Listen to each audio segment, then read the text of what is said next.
Salut tout le monde, bienvenue dans cette première vidéo de la chaîne secondaire. Sur cette chaîne secondaire, je posterai des vidéos plus chill qui demanderont moins de travail et d'efforts.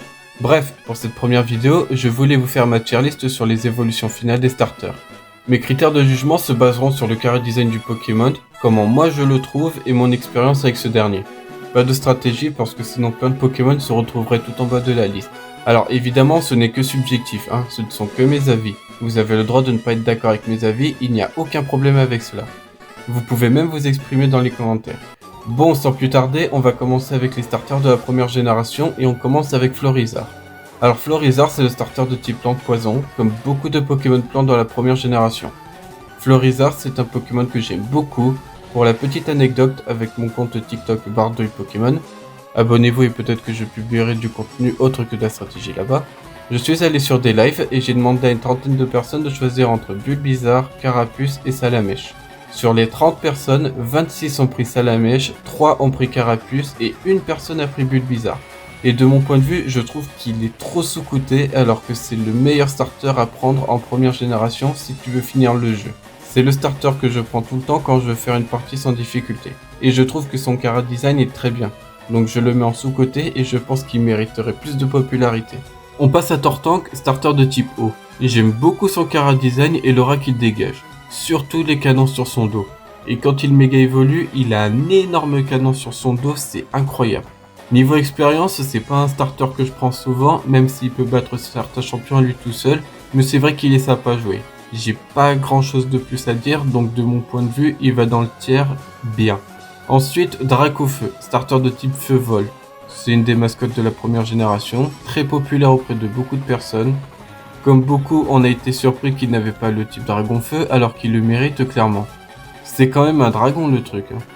Même si Game Freak en 6G lui ont donné une méga évolution qui a le type dragon, donc voilà. Maintenant, niveau aventure, c'est le pire starter à prendre. Tu vas galérer de fou contre les deux premiers champions d'arène avec leur type roche-eau si t'as pas un Pokémon de type plante sous la main. Après, si tu veux faire une partie compliquée, alors c'est le meilleur choix à prendre. Bon, je pense que les gens de manière globale seront d'accord avec moi, ce Pokémon est surcoté. On le voit partout, tout le temps, tout le monde parle de lui. Moi il me saoule honnêtement, je vais pas vous mentir qu'il me saoule un peu, donc il va en surcoté. On passe ensuite à Evoli et Pikachu. Alors oui, tous deux sont aussi des starters dans Pokémon Jaune, Let's Go Evoli et Pikachu. Donc Evoli est le starter de type normal, beaucoup dont moi compris aiment beaucoup son chara design, il est mignon, c'est le Pokémon que tu as envie d'avoir chez toi. Maintenant, niveau aventure, c'est très compliqué, car dans Let's Go Evoli, tu ne peux pas le faire évoluer, donc tu dois te traîner un Evoli faible jusqu'à la fin de la ligue et qui en plus ne peut pas évoluer. Même si Game Freak lui ont donné beaucoup d'attaques signatures, ce Pokémon reste faible. Personnellement, je dirais que ce Pokémon est OSEF, on peut s'en passer quoi. On finit la première génération avec Pikachu, starter de type électrique. C'est la mascotte de Game Freak, le Pokémon qui a eu le plus d'objets vendus, cartables, trousses, couettes, chaussures et j'en passe. On ne compte plus le nombre de produits Pikachu. Comme pour Dracofeu, ce Pokémon est surcoté de fou. Tout le monde parle de lui tout le temps, quand on pense à Pokémon, on pense à Pikachu. On a grandi avec lui dans l'anime, maintenant en tant que starter c'est très compliqué comme Evoli. Rien qu'à la première arène, tu es bloqué contre Pierre avec ses Pokémon de type roche-sol. Donc t'as intérêt à avoir un Pokémon avec une attaque de type combat. Et comme pour Evoli, il ne peut pas évoluer. Donc tu dois te traîner un Pikachu faible jusqu'à la fin du jeu. Donc pour moi, il va dans surcoté à la limite Joseph. Maintenant, on passe à la deuxième génération et on commence avec Meganium, le starter de type plante. Alors, par quoi commencer? Le Pokémon n'est pas populaire du tout, c'est le pire starter à prendre pour commencer l'aventure. Rien que les deux premiers champions vont t'ouvrir en deux, mais le design est sympa, mais c'est tout. Le Pokémon n'a pas grand chose pour lui malheureusement, j'ai énormément joué au remake de la 2G et je le prends jamais parce qu'il n'a pas grand chose. Donc il va dans OSEF même s'il a obtenu une méga évolution avec le type fée. Autour d'Alligator, starter de type eau.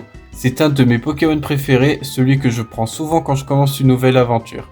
Le chara design est incroyable je trouve, surtout quand tu le regardes, tu sens la menace. Bon, Game Freak lui a enlevé toute son aura avec sa méga évolution mais on s'en fout de ça.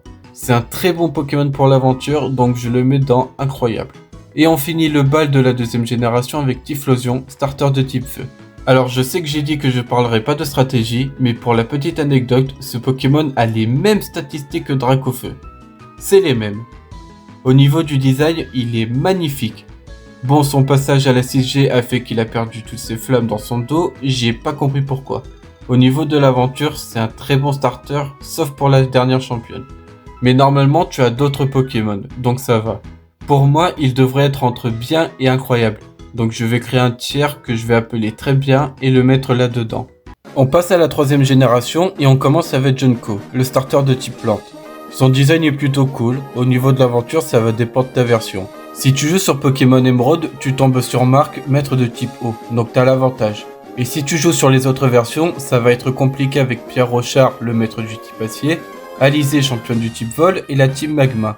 Pour ma part, c'est pas un Pokémon que je prends souvent quand je joue à la 3G. Il est cool, mais pour moi il va dans bien, mais sans plus. Autour de Brazegali, starter de type feu combat. Le design est incroyable, le type feu combat lui va très bien. Pour ce qui est d'aventure, il est très bien, sauf si tu joues sur Pokémon Saphir contre la team Aqua. Mais sinon, de manière générale, tu vas pas vraiment galérer avec lui. Ça m'arrive de le prendre quand je commence une nouvelle aventure, donc pour moi il est dans très bien. Et on finit la 3G avec l'Agron, starter de type au sol. C'est le meilleur starter à prendre, tu peux limite finir le jeu qu'avec lui tellement il est incroyable. Son design est très réussi et c'est tout le temps lui que je prends quand je commence une nouvelle aventure. Donc il va dans incroyable. Maintenant c'est au tour de ma génération préférée, la 4G. Et on commence avec un Pokémon qui me fait mal au cœur, Torterra, starter de type plante-sol. Ce Pokémon est tellement impopulaire, il se fait vanner en boucle alors que pour ma part je le trouve trop bien. Il a un design monstrueux avec son arbre sur le dos, c'est incroyable. Au niveau de l'aventure, ça m'arrive de le prendre. C'est un bon starter contre pas mal de champions, même s'il va galérer contre 2-3 champions et membres du conseil 4. C'est une valeur sûre pour moi et il va dans très bien et c'est amplement mérité. Le prochain c'est Simiabraz, starter de type feu combat, comme Brazegali.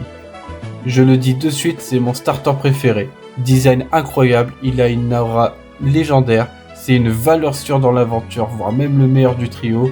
Je le prends tout le temps et pour moi il va dans GOAT et c'est non discutable. Et pour finir, Pingoléon, starter de type eau acier. Lui aussi c'est un bon starter. Il a un très bon design, j'aime bien sa couronne, il est très bien pour l'aventure. Ça m'arrive aussi de le prendre quand je commence une partie histoire de changer un peu, donc il va dans très bien. Autour de la 5ème génération, et on commence avec Majaspic, starter de type plante. Le design est sympa mais sans plus. Au niveau de l'aventure, c'est pas un bon choix au vu des champions en face. Tu vas beaucoup galérer avec. J'ai pas joué des masses à la 5G. D'ailleurs, il y a une vidéo qui arrive sur la chaîne principale le 25 décembre. Abonne-toi et mets la cloche. Mais à chaque fois, je prenais soit Grucué, soit Moustillon parce que Vipelliard m'intéresse pas trop. Donc désolé pour toi, mais tu vas dans Osef. Le prochain, c'est Roitiflamme, starter de type feu combat, comme les deux précédents. Et promis, c'est le dernier. Roitiflamme est un starter que j'aime beaucoup, son design est réussi je trouve, sa barbe de feu le rend très viril. Maintenant au niveau de l'aventure, pour moi c'est le meilleur à prendre. Il y a juste la championne de type vol contre qui tu vas galérer, mais sinon dans l'ensemble tu devrais gérer. Je le prends souvent d'ailleurs et il est dans ma dernière team sur Pokémon Noir, donc pour moi il va dans très bien. Et pour finir, Clamiral, starter de type eau. Son design est très bien comme ses deux compères, j'aime bien sa pointe sur le haut de son crâne. Pour ce qui est de l'aventure, c'est un bon choix.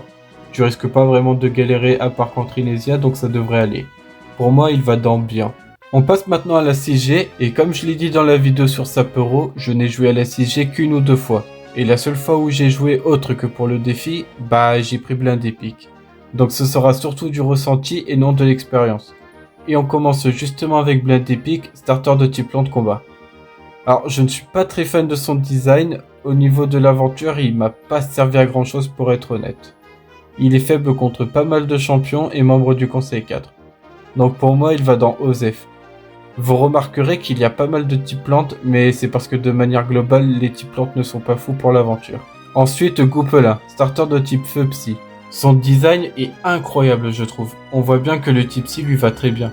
Pour ce qui est de l'aventure, je suppose que c'est le meilleur choix. Il est fort contre pas mal de champions, même s'il est faible à un ou deux. Mais ça va. Donc pour moi, il va dans très bien. Et pour finir la 6G, Amphinobi, starter de type eau ténèbres. Comme pour Dracofeu Pikachu, c'est une mascotte. Il a marqué les esprits de beaucoup d'entre nous dans l'animé. Il est aussi sur Smash Bros. Enfin bref, il est connu quoi. Maintenant, pour l'aventure, je pense que c'est un bon choix de le prendre. Il est faible lui aussi contre un ou deux champions, mais c'est pas gênant. Son chara design est trop stylé, surtout quand il est en shiny. Après, au vu de sa popularité, est-ce qu'il va dans GOAT, dans surcoté? Je dirais plutôt qu'il va dans incroyable. C'est au tour de la 9G, et ça va aller très vite parce que je n'ai jamais joué à la 7G. Désolé. Donc à part les juger sur leur chara design, j'ai pas grand chose à dire. Donc je vais créer un tiers rien que pour eux, ainsi que ceux de la 9G, et pareil pour les formes de Essuie. Ce qui fait qu'il nous reste la 8G. Et on commence avec Gorithmic, le starter de type plante. Son design est trop cool, le fait que ça soit un gorille qui se bat en rythme, je trouve ça trop stylé. Pour ce qui est de l'aventure, dans l'ensemble il est pas trop mal, même s'il va galérer contre pas mal de champions. Pour les quelques parties que j'ai fait en 8G, je l'ai pris à peine une ou deux fois, donc je vais le mettre dans la catégorie bon, mais c'est vraiment le maximum où je peux le placer. Ensuite, Pyrobut, starter de type feu.